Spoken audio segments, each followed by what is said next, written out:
Sénégal tey dafa président Macky sax xam na lu tax muy demande ñu wàññi bor bi ñu effacé annuler la dette. parce que Sénégal tey dafa leb boobu ba léegi moom moo doon wax naan Sénégal li mu leb du dara. yàgg dañuy wax ne dette bëri na leb bi bor bi de toute façon boo xoolee pays UEMOA yi bor bu Sénégal du bare. mais Sénégal borom dafa diis. boo jëlee Sénégal li muy dépensé ci njàng par an nga boole ko li muy dépensé ci wérgu yaram. nga boole ci li muy dépensé ci ndox ñett yóbbu boo ko boolee li muy fay at mu ne ci bor bi moo ko ëpp. gis nga bu ñu defee budget service de la dette c'est-à-dire que li ngay fay ci bor bi service de la mooy intérêt yi plus principal. du bor bi yóbbu de mooy service de la dette rek c'est-à-dire que boo delloo tey nga ne bor bi kat dafa bare wàññi leen ma ko. dañuy yokk échéance bi temps bi nga koy fay yokk taux d'intérêt yi mu gën a yokku. donc service de c'est-à-dire bor bi nag ñun dañu am bor dette privée mooy bor bi ñu amel ay banques. ay banques privées. ak dette publique bi nga xam ne moom la ñu amel pays développés yi ay France ak ay Canada ak ay États-Unis ak banque mondiale ak FMI. parce que li ñuy jëlee banque mondiale FMI xaalis bu ñuy lebal la ba pare bu ñuy financé lebal leen xaalis ba def leen nii def leen te bor la donc bor boobu. dafa diis tey parce que tey bu dee da nga li koy dépense ci ndox. ci courant ci ndox ci njàng ak ci faju. fay bor boobu moo ko ëpp. waaw fay bor boobu moo ko ëpp. doy na waar. kon loolu dafa diis benn ñaareel ba bu président nee nañu annuler dette bi gis nga annulation de la dette dañu amoon fii suñu histoire ak dette dañ ko war a xoolaat. ndax d'abord Occident. saa yu ñu amee problème rek duñu jéem a résoudre seen problème bi y avait une crise financière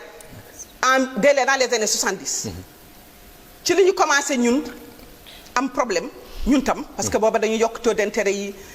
xam nga Senghor ku ci mag xëy na yow xale nga mais ñu doon wax la détérioration des termes de l'échange booba loolu la amoon dégg nga ñu daan jaay à l'étranger gën a dem ba amatuñ ci lu bare parce que prix yi des matières premières dañu wàccoon ñu boole koog nag intérêt yi ñu doon fay bor bi ñu doon fay wàcc parce que ñu bi ñu amee indépendance ñoom dañu amoon ay problème euro dollar yu bare dañu woon ñu kaay leen yelebal leen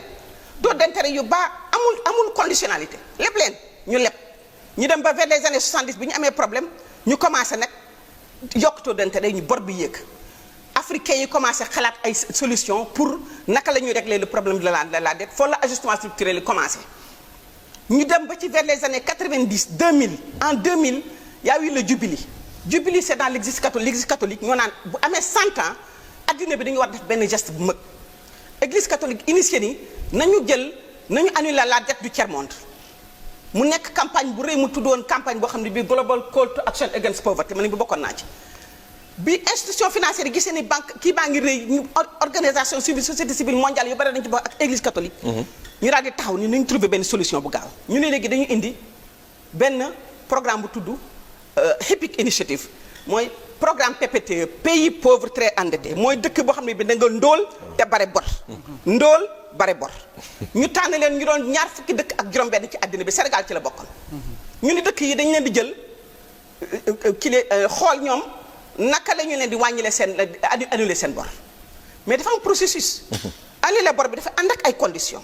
benn bi mooy da nga fekk da nga yer sa bor bu diis ba mënatoo ko fay c'est-à-dire sa éducation sa santé ak yooyu bor bi ëpp na ko deuxième condition bi moo di ni yow da ngay engagé wu ni di nga continuer fay yeneen bor yi troisième condition mooy da ngay dem ak FMI nga toog ak moom mu ne da ngay def ay réformes yi lan la privatisation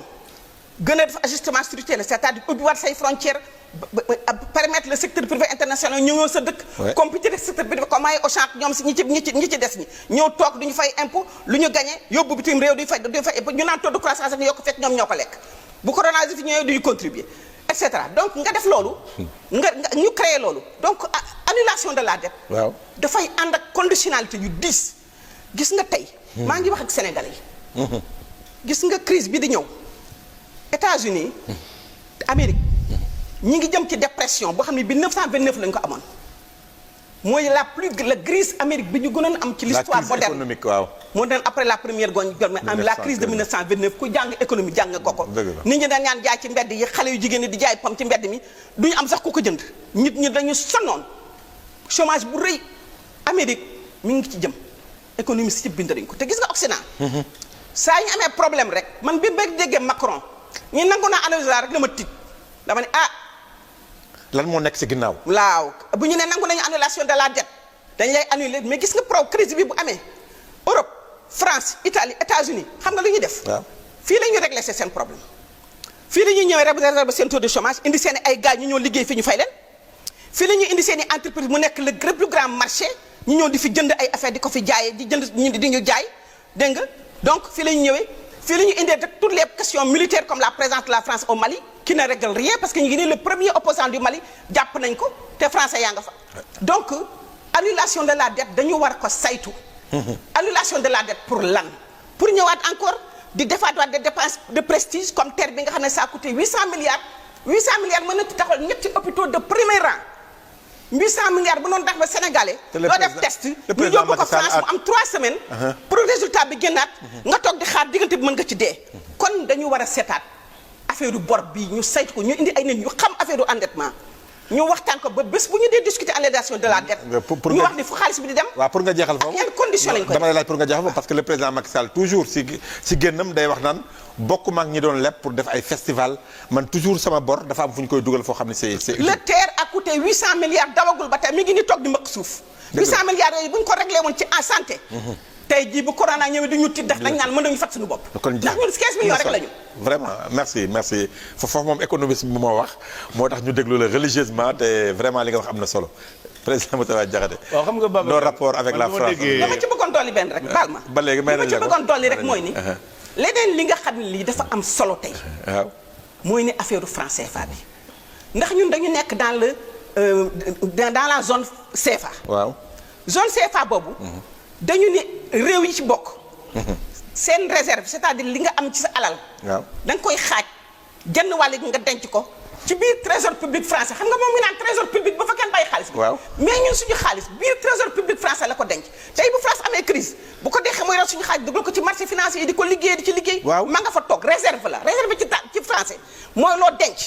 waaye yow boo toggee de ba am corona muy crise bu rëy te mënoo jël li fi xaalis am Sénégal makk sax nuñ ko xaaj tey kon kañ nga war a ne delloo ma samay réserve nag bu dee Macky Sall leader la ci zone français leader la ci Sénégal ci Afrique francophone dëgg la bu dee leadership boobu muy wax nag d'accord na am fit nag taxaw nag ne France delloo leen suñu xaalis ñu régler suñu problème xaalis bu bëre la bu takku la dëgg la kon ñun waruñu nekk fi di leb ak di ñaan ak di yalwaan ak daan ñu suñu xarit te ma dogali ci ni français du xarit de tëj nañu seen i frontière nee nañu seen i médicament dootuñu ko fi indi ko nag ba yóbbu ñu fagaru jël suñu xaalis régler suñuy problème parce que nag am nañu ñu xarañ ci réew mi ñu ko mën régler merci xam nga sànq dafa am lu Fatou wax léegi ne coronavirus jàngoro la de waaye wan nañu suñuy jàngoro waaye li ma jàpp mooy dafa mel ni président bu Cyril Ramaphosa bu Afrique Sud ak président Macky Sall xamuñu li nu coronavirus wax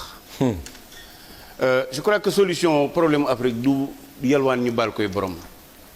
dana war a jàpp ne 60 ans yi weesu li ñu waroon a def ba Afrique tolloog Afrique du Sud doole pardon Corée du Sud doole li Sénégal waroon def ba Corée du Sud mi mu tolloo woon 1963 tam raw ko fop ni mu waroon def ba Tunisie mi mu tolloo la woon 1963 doole tam raw ko fop nu mu def ba ñi mu àndaloon jiitu ko ñi mu jiitu woon jot ko loolu solution bi du dem di yalwaani ay bor kon man li ma jàpp mooy dialogue national bi ñu commencé woon sax mën nañu ko fa yemale parce que nag coronavirus moom wan nañu li nu war a def. waaw leer na de ah. li nu war a def nag. jàpp naa ne di dem parce que Nadine Morano xam nga dañ ne rek waxambaane bu ko xamal lan. bukki dabe ca yoon wa ca doxin wala. xam nga bu fekkee ñun suñu président yëpp Ramaphosa dajale ay nit ne damay créer benn comité pour bor yi président Macky Sall dem TF1 kii nam tadi France 24 ak RFI naan nañ ñu baal bor yi. su ko defee moom day jàpp ne Afrique ay jàmbaar néew. ñëpp ne leen sax pourquoi deful Fatou moo takk léegi kenn du wax loolu. ñëpp ne leen pourquoi deful interview avec nañu bàyyi di ñu tuutal. ñun France yoraluñ ko dara Amérique yoraluñ ñoom maanaam ñoom li ñu jël ci ñun suñ ñu ko dellu si waatoon dootu ñàkk ba adduna tukki. kon problème bi nan def un nouveau départ. fexe ba dans 60 ans xale yiy judd duñ fekk Sénégal gu mel nii waaye naan bàyyi leen nuy bor yooyu nañ ko bàyyi. Babacar mënoo booy yow imagine koñ ba nga dëgg nga dem ba yàgg ki lay lebal njël nga dem naa ko baal ma njël yi nga doon lebal xam nga dootu la teg fenn nañu liggéey te xam ne coronavirus wan nañu suñuy faiblesse ñu réorganiser